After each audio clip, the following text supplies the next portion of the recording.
Hello, magandang araw po sa ating lahat. Ito ang inyong lingkod, ang munting tinig ng ordinaryong Filipino all the way from Sultan Kudarat Province, South Central Mindanao. Okay?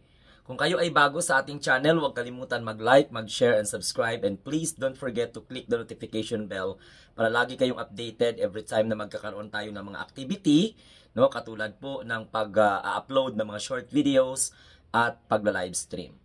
Ang pag-usapan natin mga kamunting tinig, ang trending na balita ngayon at pinag-uusapan, yung tungkol po sa asawa ni Marcoleta na may connection po sa mga Diskaya. At itong Marcoleta na to, dumana to sa mga speculation ng mga tao sapagkat tinitingnan po dito ang conflict of interest and at the same time, yung kaya pala, grabe ang tanggol niya sa mga Diskaya dahil ito po pala.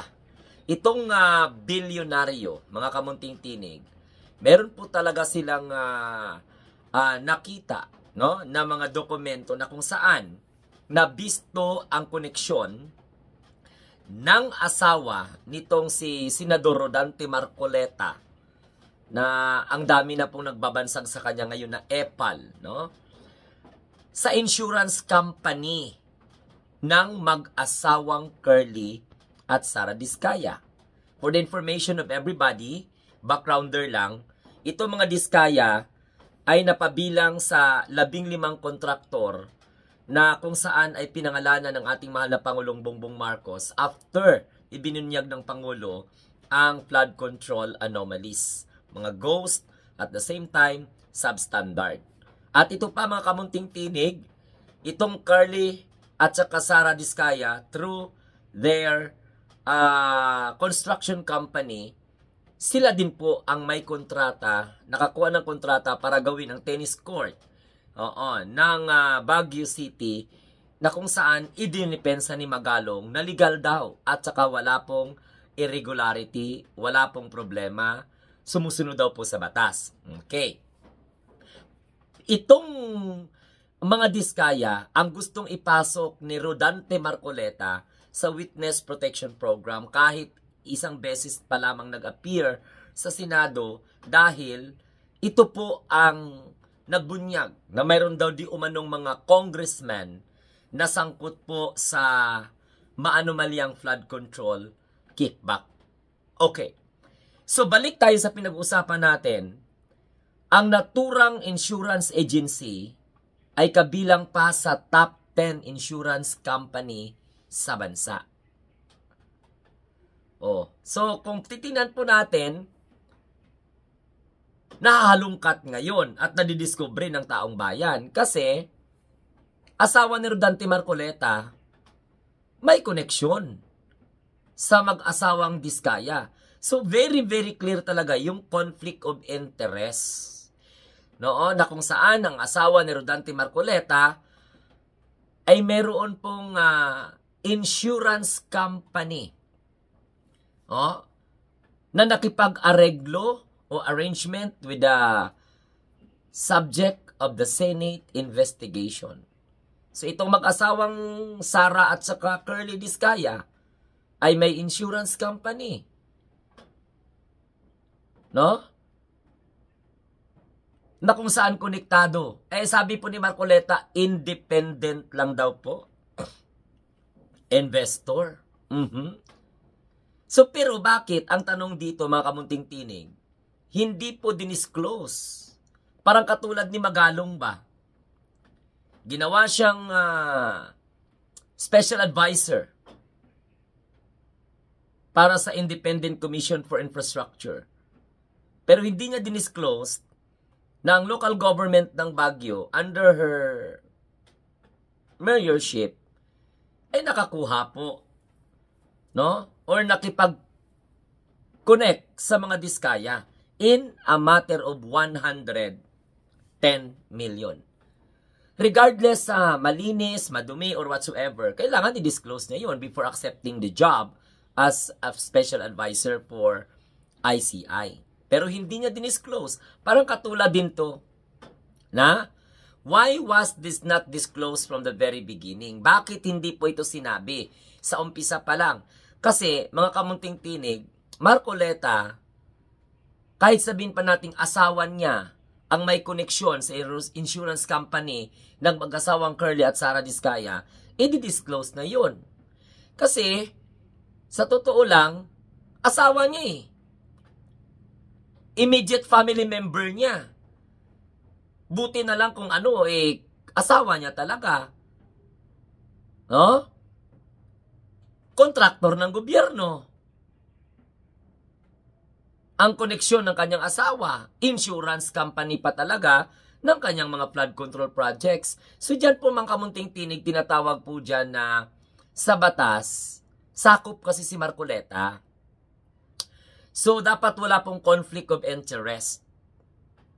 So dapat kahit na asawa mo pa yung may koneksyon doon sa insurance company ng mag-asawang Curly Diskaya at Sara Diskaya na inimbestigahan ngayon ng ICI, nung kakatapos lamang po na investigation ng EMPRA kasi sinuspended nila, tsaka dinner over nila yung lahat ng mga transcript doon po sa ICI, ganun din sa Blue Ribbon Committee.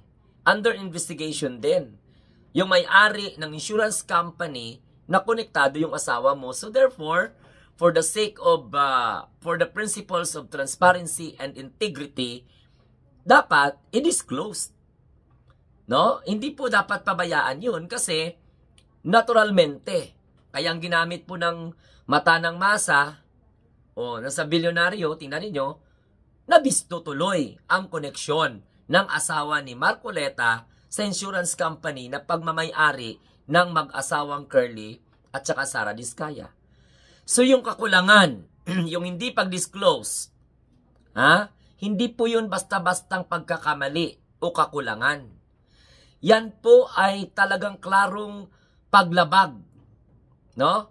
Sa rule of conflict of interest and at the same time, ayon pa sa ating mga kasamahan ng mga matatalino, code of ethics, okay?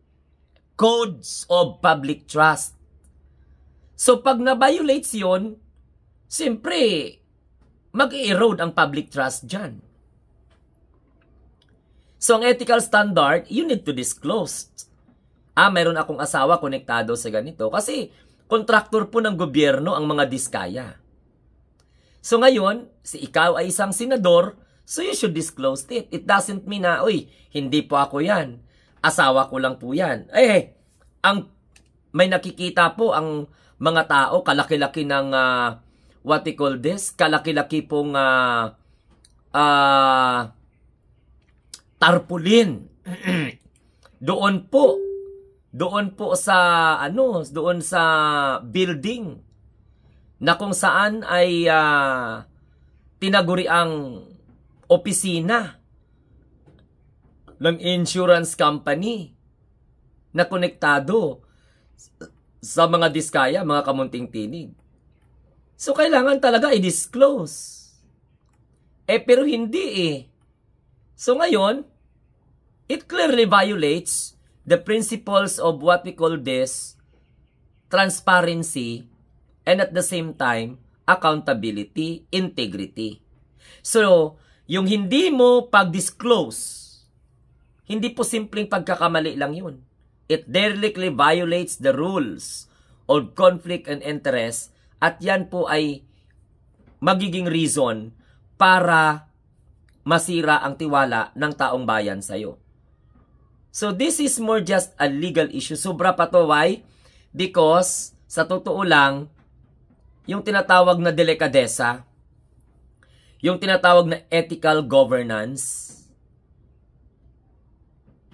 so whether you like it or whether you like it very much, kahit ano pang palusot mo sa mga interview, nakalimutan talaga ninyo o hindi binaliwala ninyo yung principles of transparency and integrity. So it reflects, okay, na si Marcoleta ay walang delikadesa. Kung hindi man siya lumabag sa batas, if not an outright breach of law. So sa ganitong sitwasyon mga kamunting tinig, klarong-klaro po na ang taong bayan ay deserve na maklarahan to. Kasi isa po siya sa gusto po na ilagay si Sara Diskaya sa Witness Protection Program at isa din po si Marcoleta na nag-alburuto noong isa sa mga posibleng kondisyon na mapabilang ka sa Witness Protection Program to show your sincerity. Of course, ang pagbalik mo ng pera. So, yun ay tinutulan ni Marcoleta. So, kaya ang taong bayan nakapag-isip na parang bakit ganun na lamang po ang proteksyon ni Marcoleta na hindi mabalik ang mga pera o ari-arian, katulad ng ginawa po ni Bryce Hernandez. So sa lahat po ng investigation na kinakandak ni Marcoleta as far as flood control is concerned, makukompromise po ng lihim na relasyon ng kanyang asawa sa isang company or insurance company na pagmamay-ari ng mga Diskaya. So, kung ano man ang magiging findings, mababahiran ng duda. Kaya nga, kailangan wala pong tinatawag na disclosure. So, ibig sabihin, hindi mo choice, wala kang choice, you need to do it. Mandato mo yan as a public officials that no in your relatives, ay kikitaan ng conflict of interest. So, hindi po siya tinatawag na option. Yan po ay tinatawag na obligasyon ng isang nagtatrabaho sa gobyerno. Ang ipaalam, yung ganito, yung iba nga, nagadivest pa Okay? Nagadivest pa para hindi po maapektuhan ang principles of conflict of interest and at the same time, integrity. So, this is not a simple issue. This is just a serious lack of delicadeza on part of what we call this Marcoleta. Kaya nga po, nung in-interview si Marcoleta sa Abante, nagalit siya, tinawag niya ang tanga ang nag-i-interview, yung mga anchor ng programa na yun, because Marcoleta now he is being put into question as far as delicadeza is concerned. So, ang ginawa ni Marcoleta, absence of such disclosure is not a minor issue. Sabi nga po yan ni Sir Yayam. So, mga kamunting tinig, ito yung mga nangyayari ngayon na kaya pala, kung if we are going to connect the dots, nakikita natin, manifest sa action ni Marcoleta how he protected or how he protect Mr. and Mrs. Diskaya. Maybe that's one of the reason na yung kanyang asawa ay konektado sa insurance company ng mga Diskaya. Okay?